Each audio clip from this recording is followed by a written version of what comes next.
So with the recent rash of mysterious drones flying all over the United States and all over the world apparently, over military bases, etc., and the authorities claiming that it's absolutely impossible to shoot these things down, I decided it was time to upload this video to show you exactly how quickly and efficiently they can take your drone out if they want to. So enjoy, and make sure you hit that thumbs up and leave a comment below and I'll return the favor. And it's 9 o'clock in the morning. I got to do a live show with a couple of other YouTubers on another channel. But then after that, I'm meeting up with a subscriber from JailBreak in his Land Cruiser, and I'm taking him up there. You see that? Way up there where those antennas are. There's a shelf road up there that a lot of vehicles go over to their destruction. And I was up there 2 years ago with Justin from Redline Land Cruisers, the owner. And we're going back up there. Last time we were up there, we ran into a snow slide. And it was bad. Almost didn't make it. We're in a bit of a bind here. You see what I mean? We ran into snow and we thought we could get by it. We made a slight error in judgment. He's out. Fortunately, I brought 2 shovels. Unfortunately, we have 2 kids. Is that for you? No. I'm not doing that right now. Trying to straighten the truck out so it doesn't go over the side, and I'm trying to keep the kids calm and myself calm. Go, Lady, go! Let them do this. Right, go Lady, go. Alright? There it is, there it is, there it is. Oh my goodness, those Max Tread Pros work great. You're better than you were. So with the sun getting higher in the sky, it was time to turn the wheels and start heading up to 11,500 feet, up into the mountains. So you're most definitely going to want to sit back, you're going to want to relax, and you're going to want to check this out. So here we are, episode 8, Colorado Springs to be exact. I've been here almost 2 weeks because I've been having issues with the vehicle. It hasn't stopped her, but the truck's not running correctly. So I'm waiting on parts, waiting on parts, waiting on parts. It happens. I literally tapped out twice and brought the truck into the Toyota dealership, and other than taking $800 out of my hand, they didn't fix anything. So I'm gonna fix it. Long story longer. I'm out here, I meet up with some subscribers on Sunday morning from my other channel, about 60 people, glad hand talk, blah, blah, blah, for about 4 hours. And as I'm rolling out of there, another Land Cruiser, very similar to mine, rolls right up to me. Turns out he's a subscriber on JailBreak and had messaged me on Instagram wanting to meet up. I never saw the message. But this is his truck. And I took Zach, his wife Jess, and their truck up to the mountain shelf road that goes over NORAD. And last time I was up there, it didn't go all that well. And this time, it was really strange. I don't want to be an alarmist, but I've been flying drones for 5 years, and 4 of my drone devices got knocked down while we were up there. I got a funny feeling NORAD didn't want us up there. So let's get into this, shall we? There will be blood, there will be drones, and there will be a thunderstorm that we tried to race to get off the mountain. So check this out. It is 6 a.m. and the sun's not even up yet, and my fingertips are freezing, like winter freezing. I've got my AC on, my heat on, trying to defrost the windshield. and I'm going to meet subscribers at 9 in the morning. I have no idea why I'm doing this. But I haven't even finished my coffee yet. From where I am to where I'm going is a long way. And there's a lot of places to get myself in a lot of trouble driving while sleepy.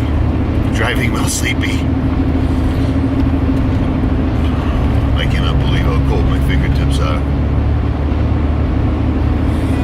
It's freezing out. I think it might be, I don't even know what the weather is. It might be freezing up here. I have no way of knowing. At any rate, heading down the mountain. 10,400. Going down 4,000 feet. Oh, the heat's finally working. That's a score. At any rate. So this is where I woke up that morning before I met Zach and Jess. And I'm driving down and I'm wondering about the temperature, like I said in the video, and yet I have an enormous digital thermometer on my dashboard right in front of me. But I'm not too good in the morning. And I'm kind of a grumpy dude. If you've ever met me, you probably know that. And these are the people I met. And this is the girl I made my camera girl. You gotta expect at least one selfie if you're making me the camera girl. Oh, how do I turn it off backwards? Yeah, the happiest people in the world, legitimately. They really are. Now put them with me, and it makes for interesting times, to say the least. Now bear in mind, this trip almost didn't happen because Zach found me by accident. And when I met him, again, it was just in passing. Hey, here's my number, hit me up, I'll take you on a trail tomorrow. I was under the impression he lived in Colorado Springs. He didn't. I misheard him. He's from Virginia. So Sunday morning comes around, I tell him where to meet me, and then as I'm driving up a mountain pass with my truck hesitating badly, pissing me off, he starts texting me and calling me saying, hey, where exactly is that location you're talking about? Blah, blah, blah. And I'm thinking to myself, what is wrong with this dude? He's from Colorado Springs and he doesn't know the trail that I'm going to take him to that's right above the house that he bought out here? So I just think this kid's a complete dope and I say, F this, I'm canceling, sorry. And I continue on my way. While I'm getting gas before I head down this road you're looking at right now, he rolls in and instant asshole activates. Because now, what is this dude, a stalker? He rolls up, I'm a dick, and he's such a nice guy that he talked me back down off the cliff.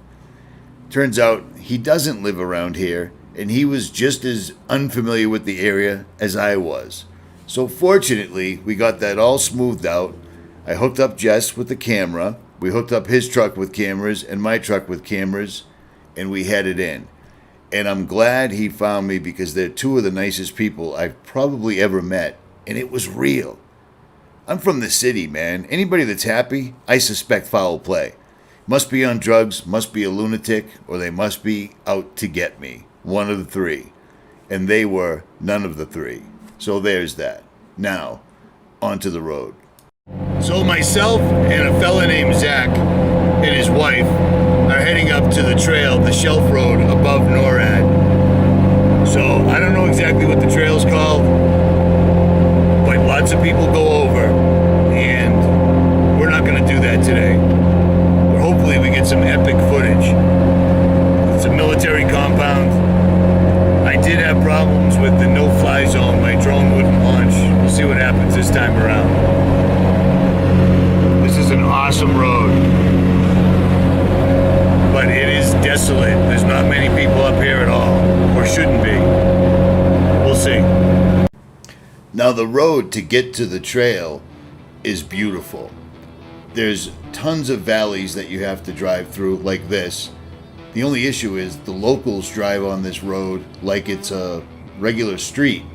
In many of these choke points, there's no room for more than one vehicle, so you really have to pay attention, which I do. I'm very, very aware of my circumstances when I'm on these type of roads.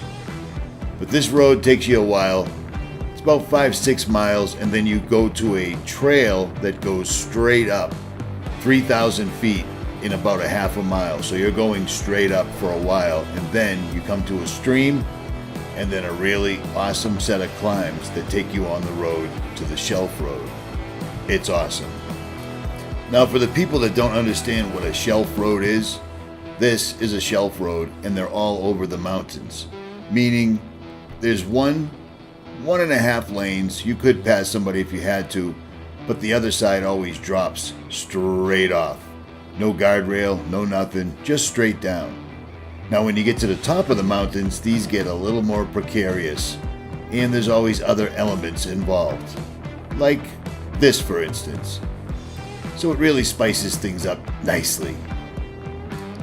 So I brought Zach and Jess in, and Jess broke out the camera right off the bat. This is the entrance to the trail.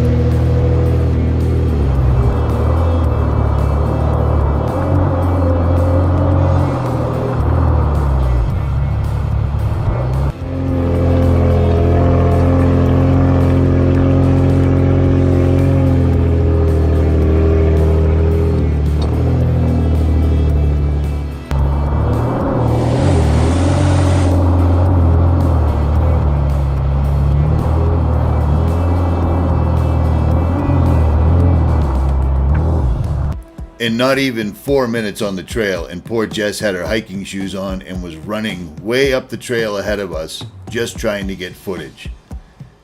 Being the camera woman or the camera guy is not easy on a mountain. But with her in place, this is the footage she was able to capture.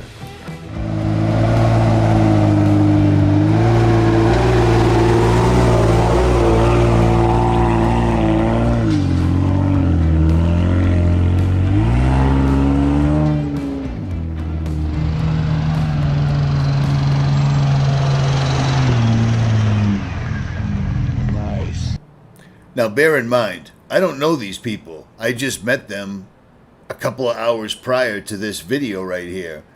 So I don't know how Jess is going to respond on the trail whatsoever at all. So I handed her the camera. I wasn't expecting very much, but I'll tell you what, this girl was a trooper. Now trails like this are exactly why my truck is built the way it is. That's what all that suspension does. Look at that thing twisting up like a pretzel and still pushing forward. Beautiful.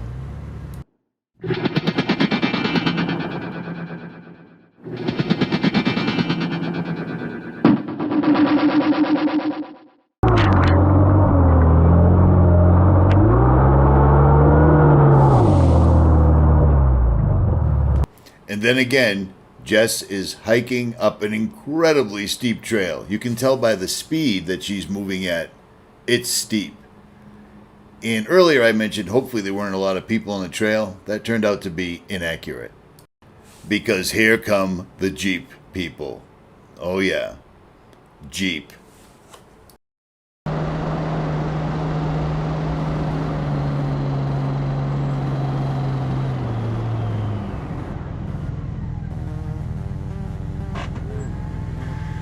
So even though we were coming up an incredibly steep climb and really had no place to get the trucks out of the way, the Jeeps just sat there and waited for us. Even though, according to the rules in Colorado, the person coming up has the right of way. But it never happens. So we stuck our trucks in some pretty precarious locations in order to make way for these guys, and at least half of them waved as though we were there. Trails are just like life now. Nobody has any respect or etiquette. It sucks.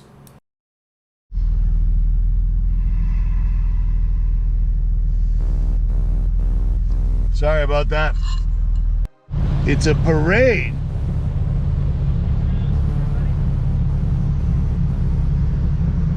Meanwhile, I'm holding my brake in and four-wheel low, and she still wants to roll backwards. There's nothing behind me. I'm all out of road.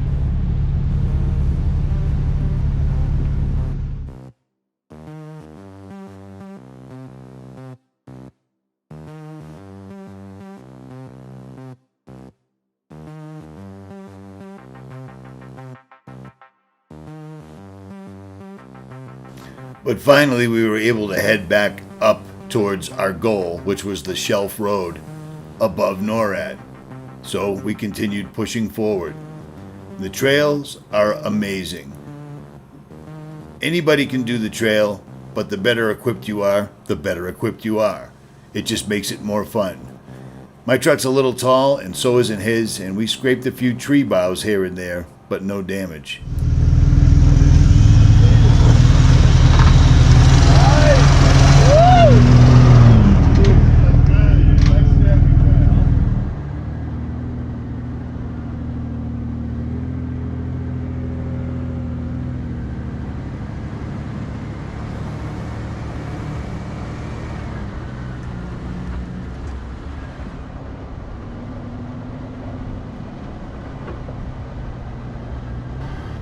After about 30 minutes of initial climbs where it's washouts, lots of rocks, very steep and twisty, you find yourself on these sand roads with lots of whoop-de-doos and trees, pine trees lining either side for quite a while. And after you go down that, scrape a few solar panel wires, etc., you find yourself in large open fields, which are just absolutely beautiful. We found bear track, elk track, and mountain lion track, which was incredibly cool.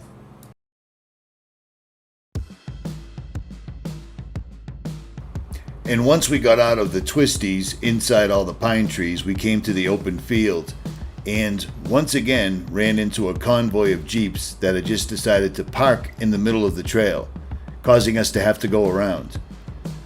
I inquired if anyone was broken down or anything like that, and they said no, not at all. So they just sat there drinking beer, etc., and we drove around them and made a beeline for the Shelf Road, because at least we knew they weren't up there, because if they weren't going to make way when we were on a regular climb, making way on the Shelf Road was a serious concern of mine, because there's no room for error. And very shortly, you'll see exactly what I mean. But at least I knew where they were, so I gave it the gas, and the supercharger did its job. And we got some serious ground covered, let's say that, in a short period of time. But pay attention to the storm clouds gathering, as they often are. The higher up we went, the sandy roads gave way to extremely rocky trails, and then the trails started getting rocky and very, very narrow, only wide enough for one vehicle to pass at a time. This let me know that we were getting close to our goal, which was the top, the Shelf Road, and here it came.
Once again, Jess was Johnny on the spot with the camera.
So now we are on the shelf road, heading straight up. The road is only wide enough for one vehicle, and the other side is a straight drop down. On this one piece of the trail, at least you have trees to stop you if you were to go over. But that goes away.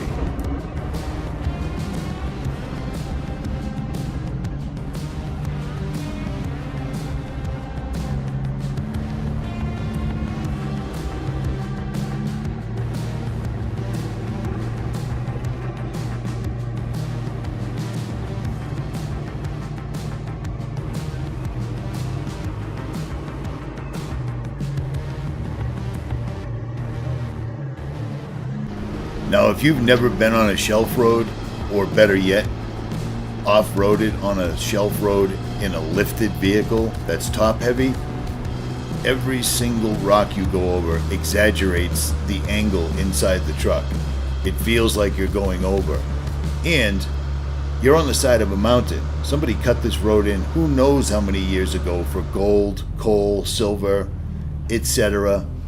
And the weather changes it all the time. And speaking of the weather, pay attention to the fact that that storm cloud has gathered. And we're not paying attention because we're too busy trying not to soil our trousers every time we go over a large boulder that causes the vehicle to lean towards the many washouts available on that one side. It's crazy. It's definitely a trip. The adrenaline is running at all times. The drone footage is going to be light because we'll get to that story in a minute. Once we are up here, we had nothing but problems with the drones, crashing several of them, and one very comical recovery. And yes, the girl climbed the tree to recover the drone, not us.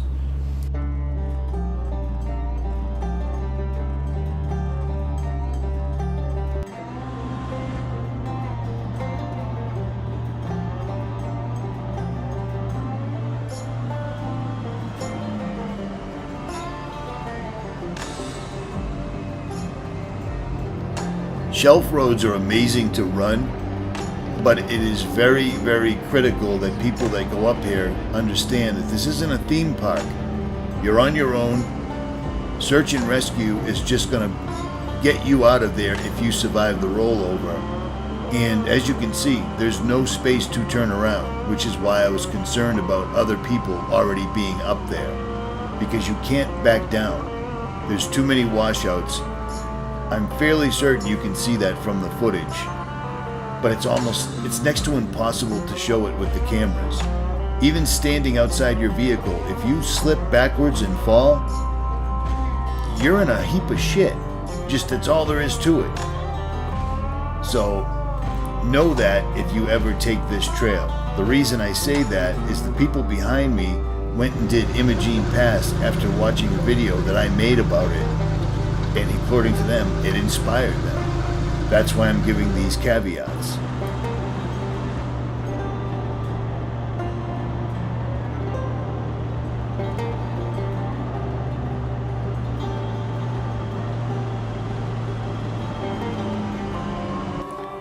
Once we finally arrived at the summit, or as far as we could go, the view was exceptional, even though it was incredibly cloudy and actually raining in Colorado Springs already.